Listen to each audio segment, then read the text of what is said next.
काश मान ली होती यह सलाह, क्रैश न होता एयर इंडिया का विमान। जांच में चौंकाने वाला खुलासा, अहमदाबाद में क्रैश हुए एयर इंडिया की पहली जांच रिपोर्ट आ चुकी है। AAIB की इस रिपोर्ट में फ्यूल स्विच में गड़बड़ी को हादसे की वजह बताया गया है। इसके चलते ईंधन सप्लाई बाधित हुई और प्लेन क्रैश हो गया। रिपोर्ट में यह भी बताया गया है कि इसके मुताबिक करीब 6-7 साल पहले फ्यूल कंट्रोल स्विच को लेकर एक अहम सलाह दी गई थी, लेकिन इस सलाह को नजरअंदाज कर दिया गया। अगर इस सलाह को मान लिया गया होता तो संभवतः यह विमान हादसा टल सकता था।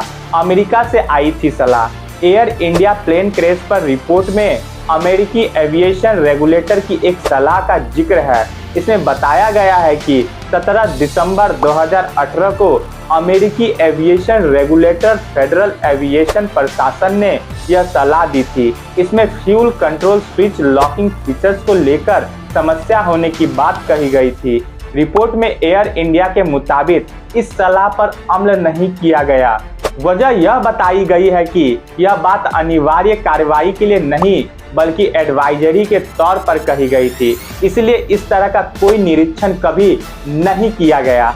हालांकि कोई तत्कालिक सुरक्षा परिवर्तन का आदेश नहीं दिया गया है, लेकिन इस क्रैश ने बोइंग 787 के डिजाइन, विशेष रूप से फ्यूल स्विच मैकेनिज्म और इसके लॉकिंग सिस्टम पर वैश्विक स्तर पर जांच शुरू कर दी है।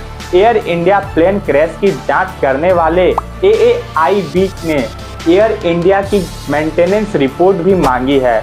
इसके मुताबिक साल 2023 से इसके फ्यूल कंट्रोल स्विच में कोई गड़बड़ी नहीं हुई है।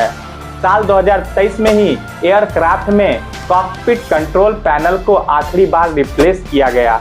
FAA की टेक्निकल टीमें यह समझाने के लिए फ्लाइट डेटा, कॉकपिट ऑडियो और हार्डवेयर कंपोनेंट्स की जांच कर रही है कि क्या कॉकपिट कंट्रोल एरर, तकनीकी खामी या प्रक्रियागत एरर की कोई भूमिका निभाई। सभी पहलुओं का पूरी तरह से विश्लेषण करने के बाद अंतिम रिपोर्ट पब्लिश की जाएगी।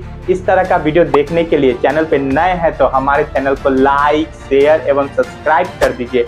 तो मिलते हैं हमारे नेक्स्ट वीडियो में, तब तक के लिए धन्यवाद।